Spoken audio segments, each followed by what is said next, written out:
you and I have known each other for years, but you have always been on the cutting edge of every single technology modality. Before it's a thing, you were talking NFTs and crypto before anybody I knew.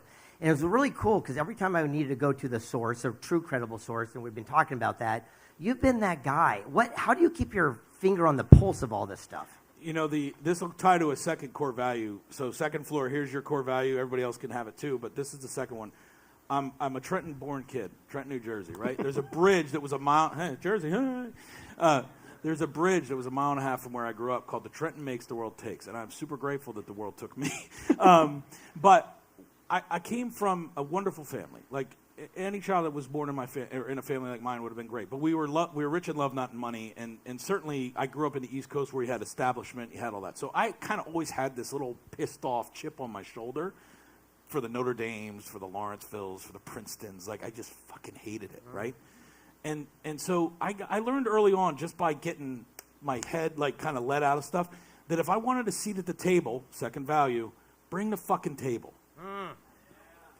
And so when I first started my entrepreneurial career a couple years before, about 8 years before we met, I didn't know why I was built this way. I didn't want to be an entrepreneur. It wasn't a sexy thing like it is now. There was no Instagram saying slash this, slash that, look at me. It was like you were homeless and you didn't have a job and you should have gone to college longer, right? That's what it meant.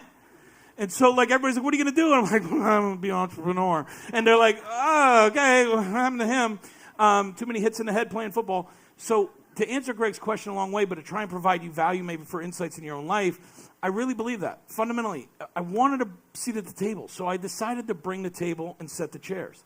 And as I did that, I realized in order for me to get people that I wanted in those chairs, I had to be added value to every conversation that I ever could possibly be in, regardless. And where's Anthony Truck? He's gone. He's gone.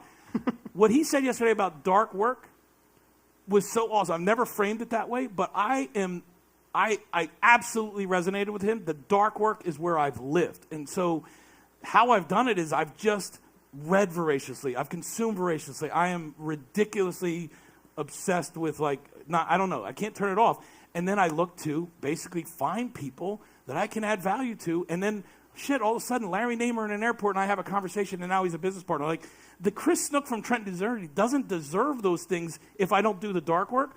But now I'm like, that's all I want to be, and that's all I want to do. And so I'm thinking how to do that at all times. And then I meet Connor. I mean, I met literally the guy who worked for Connor in a CES elevator riding down on a day I was not doing anything for Sony, who had hired me to be out there to go get coffee. And I talked to people. So this loud-ass mouth and that core value gets me where I am. I'd also add, I've rarely met somebody as curious as Chris is. And that's also part of the technologies. You know, we've talked for hours on all of the technologies I used to deal with, but you got to have that too. You can't be afraid of this stuff. Look, I didn't explain quantum networking perfectly, but we've got to start. You can't be afraid of AI, quantum, you name the technology. It's not going anywhere. It's only coming at you. And if you're not going to take advantage of that and not be afraid of it, then you're going to be left behind.